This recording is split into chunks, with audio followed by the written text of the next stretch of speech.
Welcome back, everyone. With now under 3 weeks until training camp, the Lakers have a lot of work left to do, and primarily in regard to filling a few big remaining needs. We thought, or rather hoped, that would come through a trade, but as training camp continues to draw nearer, the more it looks like they will be keeping Russell Westbrook. Now, I would not completely rule out a trade quite yet, as there are still rumors relating to a deal with the Utah Jazz, but they do need to have a backup plan in case that does not happen. And with 2 available spots on their roster, they are not finished adding players even if they do fail to make a trade, which would likely come in the form of a free agent signing. Not just any free agent though, but one that fills a remaining need for them, either in terms of a position that they need, or a remaining skill that they need. And at this point, it's become clear what their biggest need is, with that quite obviously being 3-point shooting. Because right now, their best 3-point shooter under a guaranteed contract is Kendrick Nunn, and I think we can all agree with that being a problem. Then for their biggest position of need, it's undoubtedly at small forward and power forward. They could really use another combo forward, and one who can provide 3-point shooting as well. Unfortunately though, players like that typically do not come cheap, and in order to find one this late in free agency, you have to be willing to take a chance on a young, unproven player, or a veteran who is coming off a down year.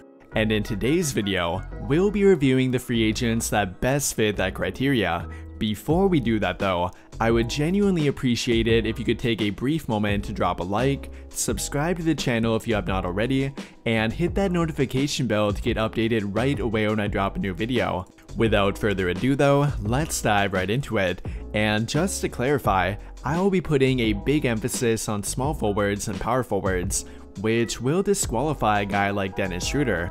He may very well be the best overall free agent remaining, but with the way the Lakers are currently built, they don't really have a need for him, and unless they find a trade for Westbrook, that won't be changing anytime soon either.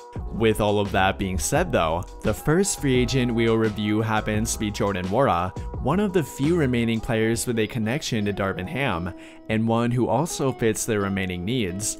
I mentioned that they could use another combo forward, and specifically one who can provide 3-point shooting, and that is a near perfect description for Jordan Warra. Coming in at around 6'8", he is the perfect height to play at either small forward or power forward in today's NBA, and he definitely fits the bill of a 3-point shooter too. He may not have gotten much playing time during his time in Milwaukee, but when he did, he was not afraid to shoot the ball, and his quick trigger allowed him to do that while remaining fairly efficient. If we take a look as per 36-minute average, Warra attempted over 7 3-point shots per game during his first 2 years, and he knocked down a respectable 37% of them too. He does not quite fit the bill of a true 3-and-D player, but he certainly can shoot the ball, and with more defensive commitment, he could definitely become an average defender at the very least. At only 24 years old, Jordan Warra has plenty of untapped potential, and his familiarity with Darvin Ham, along with him being a good fit for their team, could help him unlock it. But now moving on to free agent number 2, and here we have Tony Snell, a guy who is no more for a meme compared to his actual performance. He does remain a solid contributor nonetheless. He may not do anything particularly great, but he's not bad in any one area either, and for a team like the Lakers who have a major flaw with almost every player on their roster, he could help balance things out a little bit. He would not be brought in to fill a huge role, but he certainly could provide them with more depth on the wing, and with another guy to help defend opposing small forwards. The main intrigue here would have to be his 3-point shooting though. Tony Snell has a 39.4% career 3-point shooting average, and is one of the better shooters currently available. The only problem is, he does not do it at a particularly high volume. I mean, it's not like he's only taking 1 per game, but I would not expect him to take more than 3 to 5 per game either.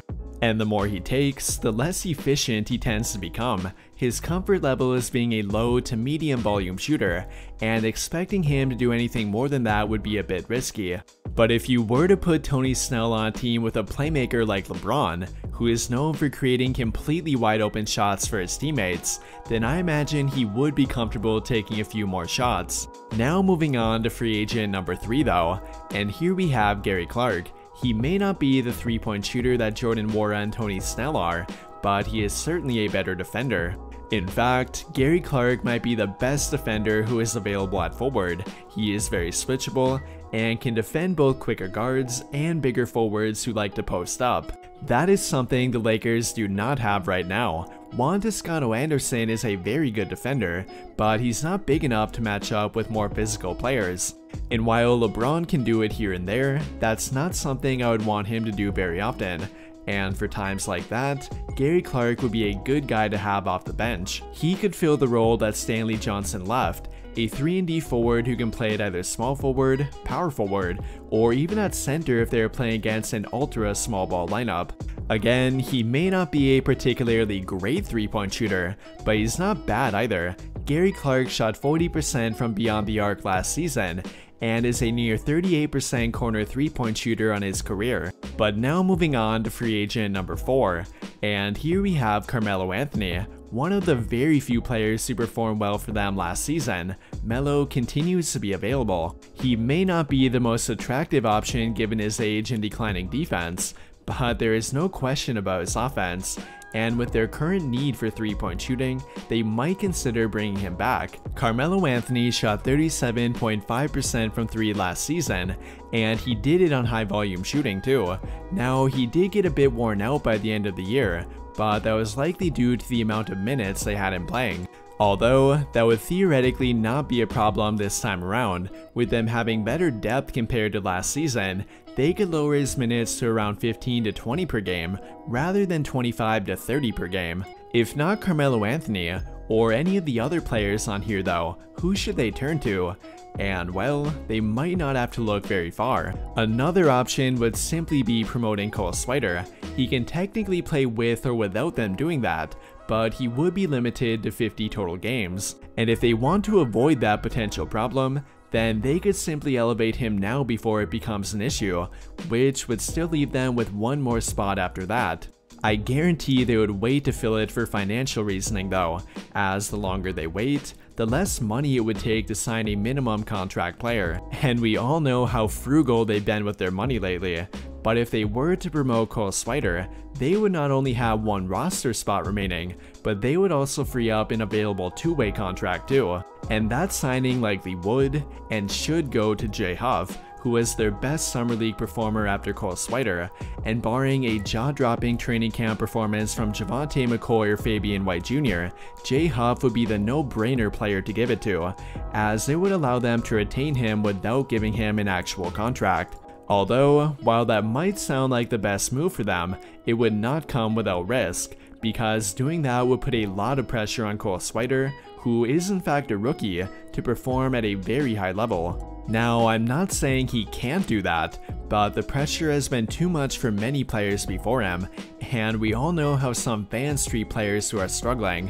What do you guys think though? What route do you believe they should go with here? Should they keep Cole Swider on a 2-way contract and sign one of the players I mentioned?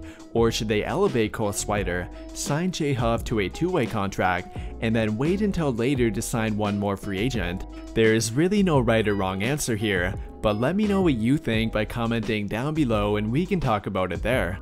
That will do it for this video though. Big thank you to those of you who took the time to watch until the end of this video, and until the end of all of my videos in general. I really hope you enjoyed it, and if you did, be sure to drop a like on the video, subscribe to the channel if you have not already, and turn on notifications to get notified right away when I drop a new video. But as always, thank you for watching and have a great day.